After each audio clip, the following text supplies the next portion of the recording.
So he has a blood clot in his brain. And when people bleed in the brain, they can bleed in different compartments. So if it's inside the brain, we call it an intracerebral hematoma. If it's on the surface of the brain, or on the surface of the lining of the brain, it's an epidural hematoma. His is between the surface of the brain and the lining. We call it a subdural hematoma.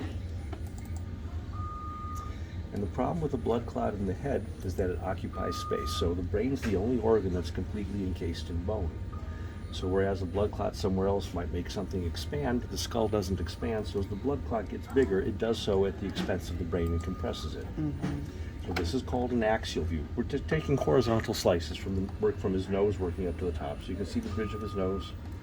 You can see his eyes on either side. The bright white is the skull.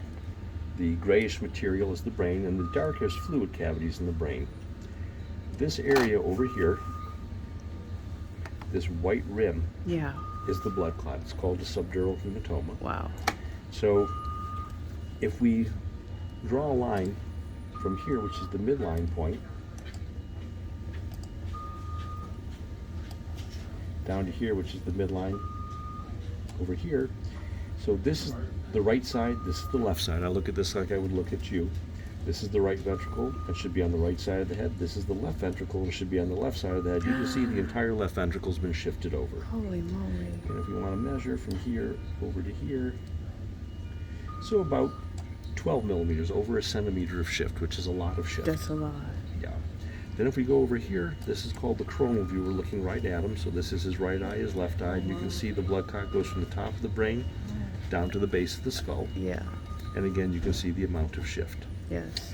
So there's two things that make us decide as to whether somebody is a surgical candidate or not a surgical candidate. Number one is what their clinical condition is. And number two, if it's safe to do the surgery. First and foremost, this gentleman's on Plavix, which means his body can't control bleeding. Right. Which means I can't operate on that brain. If I did, he would just continue to bleed. We'd lose him on the table. Right. The other issue is that there's already signs of what I would call severe brainstem dysfunction. So there's different parts of the brain. The upper part of the brain, the hemispheres, that's what lets you laugh at a joke, remember your last birthday. It's what makes us people.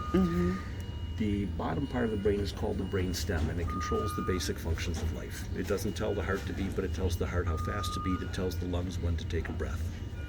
So we look for a series of what we call brainstem reflexes. So his pupils don't react to light, which is very ominous. Right.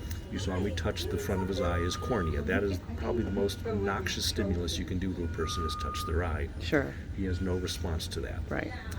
When I pinched him, if I were to pinch your shoulder, a normal person would reach up and grab where it's at. As things get worse, people will flex. They can't localize, but they know something's on the body. Yes.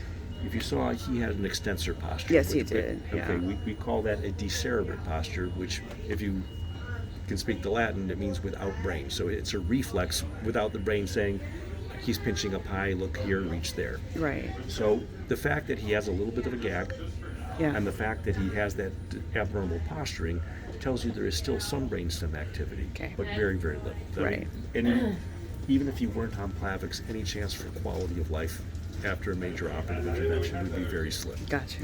So I hate to say nice to meet you, years, but the reality is he will not survive this. Yeah. Okay? Yeah. Okay. I'm around all day. You guys have any questions or any other family want to talk to me, don't hesitate to have a nurse reach out. Yeah, they will be here. And thank you. Any other questions from your end? Not yet. Wait until my sisters all get here, and then we'll go from there. Thank you for the